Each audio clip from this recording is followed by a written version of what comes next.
myself, I'm going to establish a loop and a radius on that loop. And when I get to the top of the loop, I'm going to wait for the roll to come out. The airplane's flying. What Sid was talking about is, notice right now the airplane's drifting out. It's drifting out because of the wind. I didn't correct that.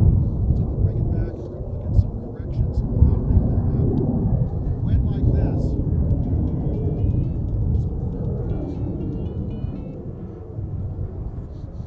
like this, if you notice right now my airplane's flying at an angle, and I'm keeping that at an angle in order to compensate for that wind. It's blowing me out. Now when I do a roll here, I'm going to do the roll to come out, and I'm going to point the nose in with the rudder to keep it straight. So the airplane's flying straight.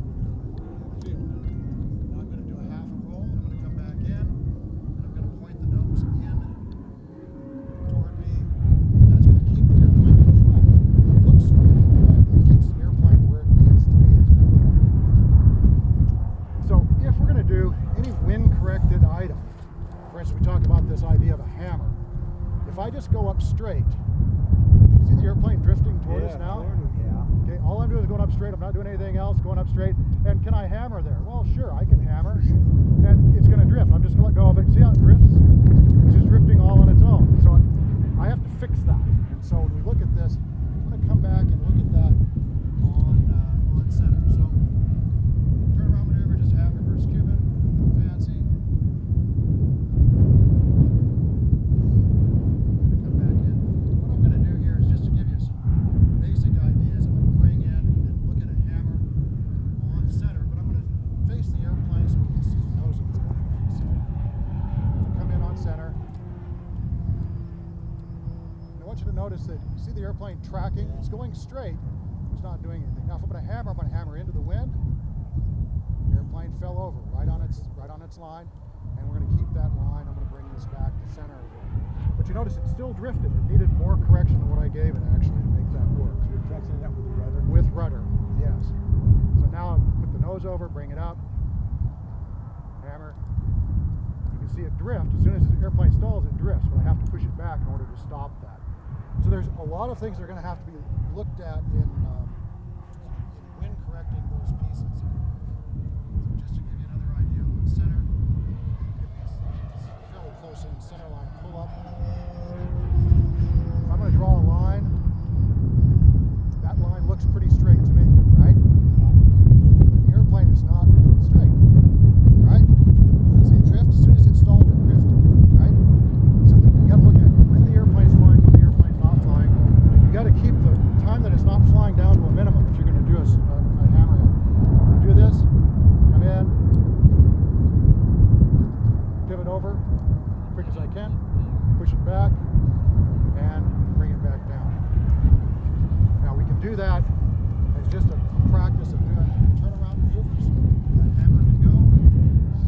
Again, this time I'm going to have to cheat it coming in toward us. And go through here. Now, next thing I want to show you is what happens when you don't manage your throttle quite right.